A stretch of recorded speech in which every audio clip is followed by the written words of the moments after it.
बिस्मिल्लाहिर्रहमानिर्रहीम। अस्सलाम वालेकुम नाजरीन, आप देख रहे हैं अली वकार ऑफिशियल चैनल। नाजरीन, बांग्लादेश के हाथों पाकिस्तान की सरजमीन पर बांग्लादेशी टाइगर्स की, पाकिस्तानी शाहीनों की जो दुर्गत बनाई है और बदतरीन जो परफॉर्मेंस दी है पाकिस्तान क्रिकेट टीम में ने, उससे जहां पर पूरी कौम जो है वो अफसरदा है और पूरी कौम जो है वो इस कारकर्दगी से मुतमिन नहीं है, वही as a cricket lover, cricket follower मुझे भी उतना ही दुख है कि पाकिस्तान क्रिकेट टीम जो दुनिया की बेहतरीन टीमों में शुमार होती है, उसकी अपनी होम ग्राउंड पे ऐसी परफॉर्मेंस जो है वो एक बहुत बड़ा सवालिया निशान है। ना सिर्फ हमारे खिलाड़ियों की कारकर्दगी पर बल्कि पाकिस्तान क्रिकेट बोर्ड के जो ओहदेदार हैं, जो इस वक्त करता धरता हैं, उनकी कारकर्दगी पर भी एक बहुत बड़ा सवालिया निशान है। लेकिन ये मेरे जज्बात या एहसासात अपनी जगह। मैं आपको आज कुछ फैक्ट्स बताऊंगा, कुछ ऐसी चीज़ें बताऊंगा जिससे आपको अंदाज़ा होगा कि पाकिस्तान क्रिकेट टीम की ये जो तबाही है या यहाँ पर जो मनपसंद लोगों को नवाजने का जो सिलसिला जारी है, उसकी वजह से पाकिस्तान का जो क्रिकेट है उसका इमेज पूरी दुनिया में जो है वो ख़राब हो रहा है। नौजवान जो हैं वो क्रिकेट को जो फॉलो करते हैं, जिन क्रिकेटर्स को फॉलो करते हैं, उनकी ऐसी परफॉर्मेंसेज जो हैं वो नौजवानों का जो मोराल है उसको डाउन करती है। तो वीडियो को एंड तक लाजमी देखिएगा। कुछ फैक्ट्स मैं आपके सामने लेके आऊँगा। प्लेयर्स के जो सुपरस्टार प्लेयर्स अपने आप को गर्दानते हैं, क्योंकि किंग बाबर आजम अपने आप को कहलाता है, कोई अपने आप को वो पेसर कहलाता है और कोई मुख्तलिफ लकब दे रखे हैं टीम में खिलाड़ियों ने अपने आप को अस खुद ही। हालांकि ग्राउंड पर जो परफॉर्मेंस है वो बताती है कि खिलाड़ी कितना बड़ा खिलाड़ी है, वो कितना मैच विनिंग प्लेयर है, उसकी परफॉर्मेंस जो है वो अपनी टीम के लिए, अपने मुल्क के लिए वो किस हद तक हेल्पफुल है।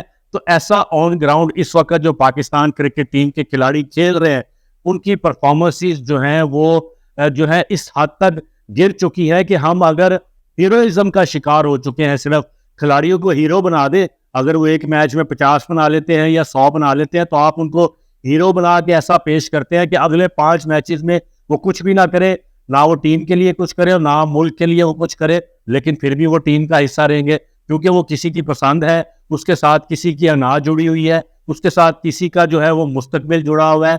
इस वक्त टीम में जो है वो ग्रुपिंग, लॉबिंग जो है वो अपने अरूज पर है। हमारे जो सोर्सेज है या क्रिकेट के जो फॉलोअर्स हैं, जो पाकिस्तान क्रिकेट बोर्ड को बड़ी अच्छी तरह जानते हैं। जाहिर है मेरा इतना एक्सपोजर नहीं है क्रिकेट बोर्ड के हवाले से, लेकिन हमारे चंद दोस्त जो क्रिकेट को कवर करते हैं, उनसे जब मेरी बात हुई है, उनसे मैंने जब इस बारे में एनालिसिस लेने की कोशिश की है, तो उनका यही कहना था कि पाकिस्तान क्रिकेट टीम जो है इसमें खिलाड़ी खुद को बड़ा बनाने की कोशिश करते हैं, ना कि पाकिस्तान क्रिकेट टीम को बड़ा करने की कोशिश करते हैं। वो जब भी परफॉर्मेंसेस देते हैं, अपनी इनफरादी परफॉर्मेंस को सामने रखकर क्रिकेट को खेलते हैं या मैदान में उतरते हैं। उनके जहनों में ये बात है ही नहीं कि भाई वो जो परफॉर्मेंस उन्होंने देनी है वो पाकिस्तान के लिए देनी है। अगर वो अच्छा परफॉर्म करेंगे तो पाकिस्तान का नाम रोशन होगा। अब बाद सिचुएशंस ऐसी होती है कि प्लेयर को सोच समझ कर विकेट पर स्टे करना होता है, उसको अपने दिमाग का इस्तेमाल करना होता है कि वो कैसे अपनी इनिंग्स को आगे लेके जाए जिससे टीम को फायदा पहुंचे, जिससे पाकिस्तान को फायदा पहुंचे। ना सिर्फ ये कि अपने 50 स्कोर बना लिए या सेंचुरी कर ली और उसके बाद ऐसी बेतुकी शॉट खेली और खेलने के बाद वापस पवेलियन लौट गए।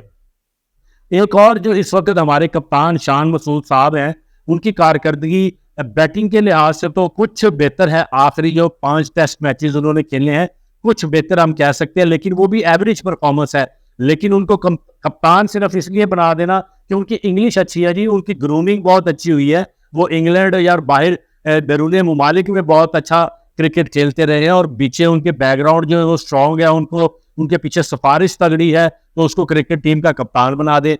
ऐसी अगर सिचुएशन होगी तो फिर आप खुद अंदाजा लगा लें कि क्या सूरत हाल होगी। और पाकिस्तान क्रिकेट बोर्ड अगर एक पैरामीटर सेट करता है कि जो खिलाड़ी जिसकी परफॉर्मेंस अच्छी नहीं है वो क्रिकेट टीम का हिस्सा नहीं रह सकता, इसी बुनियाद पर बांग्लादेश के खिलाफ ये जो सीरीज पाकिस्तान जिसमें बुरी तरह परफॉर्मेंस की है क्रिकेट टीम ने, उसमें शाहीन अफरीदी को और नसीम शाह को ये कहकर बैठाया गया कि वो उनकी परफॉर्मेंस अच्छी नहीं है। कुछ पिछले चंद मैचेस में तो अपने आप को बेहतर करे, उसके बाद वो टीम में दोबारा वापस आए। लेकिन अगर ऐसा ही पैरामीटर शाहीन शाह अफरीदी के लिए है तो इससे बदतरीन परफॉर्मेंस जो है वो बाबर आजम की भी है। तो बाबर आजम का अगर मैं पिछले 5 टेस्ट मैचेस की परफॉर्मेंस में आपको बताता हूँ, जिसे हम किंग बाबर आजम समझते हैं और वो समझते हैं कि वो दुनिया के बेहतरीन बैट्समैन हैं। यकीनी तौर पे टैलेंट उनमें बहुत ज़्यादा है, लेकिन जब आप हीरोइज्म का शिकार हो जाए, जब आपका फोकस क्रिकेट ना हो, जब आपका फोकस टीम पर कब्जा जमाने का हो, जब आपका फोकस मोनोपोली करने का हो, जब आपका फोकस टीम में ग्रुपिंग बनाने पर हो, तो फिर परफॉर्मेंस जो है वो ग्राउंड में नहीं रहती, वो ग्राउंड के बाहर ही रहती है, जिसका शिकार इस वक्त पूरी टीम है। तो आखिरी जो 5 टेस्ट मैचेस खेले हैं उसमें 3 टेस्ट मैचेस बाबर आजम ने ऑस्ट्रेलिया के खिलाफ खेले और 2 ये जो आप बांग्लादेश के खिलाफ उन्होंने बैटिंग की है, उसमें जो ओवरऑल उनका जो स्कोर था टोटल 5 टेस्ट मैचेस में वो 190 190 स्कोर उन्होंने बनाया है। और इन 5 टेस्ट मैचेस में कोई 50 उनकी नहीं है। बाबर आजम की ज्यादा स्कोर उनका इन 5 टेस्ट मैचेस में है, वो 31 स्कोर सिर्फ बनाया है बाबर आजम ने। तो इससे आप अंदाजा लगा सकते हैं कि अगर शाहीन शाह अफरीदी परफॉर्म नहीं कर रहा, उसने जो 5 टेस्ट मैचेस खेले हैं लास्ट, उसमें उसकी जो टोटल विकेट्स है शाहीन शाह अफरीदी की वो 16 विकेट्स हैं। तो यकीनी तौर पर यह भी एक बिलो एवरेज जो है परफॉर्मेंस है शाहीन शाह अफरीदी की। तो यही बिलो से कम एवरेज जो है वो बाबर आजम की भी है, लेकिन फिर भी वो टीम में मौजूद है। क्या गिदर सिंघी है उनके पास? वो यही है कि वो लॉबिंग अच्छी कर लेते हैं, वो ग्रुपिंग अच्छी बना लेते हैं और अपने जो उनके चाहने वाले हैं, जो पाकिस्तान क्रिकेट बोर्ड में हैं, उनको अच्छा वो शीशे में उतार लेते हैं, फिर भी वो टीम का हिस्सा रहते हैं, परफॉर्मेंस बेशक उनकी ना हो। इसी तरह अगर मोहम्मद रिजवान की बात करूं तो मोहम्मद रिजवान के जो आखिरी 5 टेस्ट मैचेस है उसमें उन्होंने टोटल 537 रन बनाए हैं। एक अच्छी एवरेज परफॉर्मेंस से ऊपर परफॉर्मेंस है इसमें बाबर आजम मोहम्मद रिजवान की, जिसमें उनकी सेंचुरी भी शामिल है जो इन्होंने अभी बांग्लादेश के खिलाफ बनाई, नॉट आउट रहे वहां पर। इसके बाद जो अब्दुल्ला शफीक हैं उनको मुसलसल आप चांस दे रहे हैं क्रिकेट के इसमें टेस्ट मैचेस में। 5 टेस्ट मैच उन्होंने खेले और 152 रन सिर्फ स्कोर उन्होंने किया है। तो ये उनकी परफॉर्मेंस है अब्दुल्ला शफीक की। इसके बाद शान मसूद का मैं आपको बता देता हूँ, उन्होंने 5 टेस्ट मैचेज में जो स्कोर किया है वो 286 रन सिर्फ स्कोर किए हैं। 60 रन खाली उनका जो बेस्ट 160 उनका बेस्ट स्कोर रहा है जो ऑस्ट्रेलिया में उन्होंने बनाया था। और इसके बाद साइम अयूब, आप एक नौजवान खिलाड़ी है, उसको खेलने का मौका दिया। डोमेस्टिक क्रिकेट वो खेलते नहीं है, वहां पर खेलते हुए उनके जो है वो उनके नंबर कम होते हैं, उनका जो रैंक है वो कम हो जाता है, उनका हीरोइज्म कम हो जाता है। तो 3 टेस्ट मैचेस में 168 रन बनाए हैं उन्होंने, 58 उनका हाईएस्ट स्कोर है। ये बेचारे साइम अयूब के पास टैलेंट है, लेकिन अभी उसको ग्रूम होने की जरूरत है। नसीम शाह ने जो 5 लास्ट टेस्ट मैचेस खेले हैं वो 21 विकेट्स उन्होंने ली हैं। तो ये बताने का मकसद सिर्फ ये था कि चंद वो बड़े नाम जिनको हम मुसलसल टेस्ट टीम में मौका दे रहे हैं लेकिन वो परफॉर्म कुछ नहीं कर रहे, तो फिर अब इस पे हम ये भी कह सकते हैं अगर कि शाहीन शाह अफरीदी परफॉर्मेंस की बुनियाद पर क्रिकेट टीम का हिस्सा नहीं रह सकते तो फिर बाबर आजम भी नहीं रह सकते। और अब ये सवाल भी उठना शुरू हो गए हैं कि बाबर आजम अगर इतने अरसे से खेल रहे हैं और परफॉर्म नहीं कर रहे तो अब उनको रेस्ट दे दे फिर, ताकि उनको एहसास हो, वो डोमेस्टिक क्रिकेट खेले, वहां पर जाके अपनी फॉर्म जो है वो दोबारा गेन करे, बेहतर परफॉर्म करे। मोहम्मद रिजवान से मुतल्लिक लोगों की अब जो ख्वाहिशात हैं वो सामने आना शुरू हो गई है कि वो अच्छे कप्तान साबित हो सकते हैं। परफॉर्मेंस उनकी एवरेज से ज़्यादा थोड़ी बेहतर है, इतनी ख़राब भी परफॉर्मेंस नहीं है, तो एक दफ़ा फिर उनको मौका दे के देख लिया जाए। तो कुछ खिलाड़ी जो है वो अब टीम के लिए बोझ समझे जा रहे हैं कि उनको मुसलसल मौका देने के बाद भी वो परफॉर्म नहीं कर पा रहे, जिस तरह के साइम अयूब इसमें एक बड़ा नाम है जिनको कहा जा रहा है कि अब उनको ड्रॉप कर देना चाहिए। इसके अलावा साउथ शकील ने माजी में अच्छी परफॉर्मेंसेज दी, लेकिन रिसेंट चंद मैचेस में भी उनके साथ भी ऐसा ही हो रहा है कि वो अच्छी परफॉर्मेंस नहीं दे पा रहे।